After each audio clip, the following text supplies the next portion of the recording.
வீட்டு பக்கத்துல பசுமை அப்படின்னு சொல்லிட்டு ஒரு சூப்பர் மார்க்கெட் ஒன்று ஓப்பன் பண்ணியிருக்காங்க. அது ஓப்பன் பண்ணி 2 மாசம் ஆகுது. சரி இன்னைக்கு தான் போயிடுச்சு காய்கறி வாங்கிட்டு வரலாம் அப்படின்ட்டு போனோம்.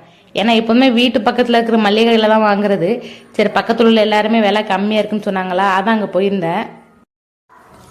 எல்லா ஐட்டமுமே வச்சிருக்காங்க. கொஞ்சம் கொஞ்சம் பாத்திர ஐட்டம், ஸ்டேஷனரின்ட்டு எல்லா ஐட்டமுமே கலந்து வச்சிருக்காங்க கொஞ்சம் கொஞ்சம்.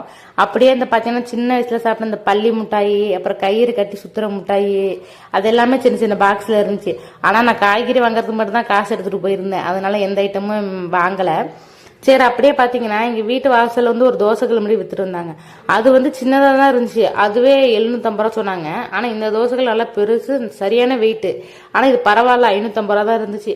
என்ன பண்ணுறது, ஆனால் நான் காசு எடுத்துகிட்டு போலையே, காய்கறி மட்டும் தானே எடுத்துகிட்டு போனேன்ட்டு அதை வச்சுட்டேன். அப்புறம் இந்த குட்டி குட்டியாக இருக்கிற இந்த கீச்சைன்னு பார்த்தீங்கன்னா 15 ரூபா தான். உள்ளார பார்த்தீங்கன்னா அழகாக அந்த குட்டி குட்டி ஹார்ட்லாம் கட் பண்ணி போட்ட மாதிரி சூப்பராக இருந்துச்சு.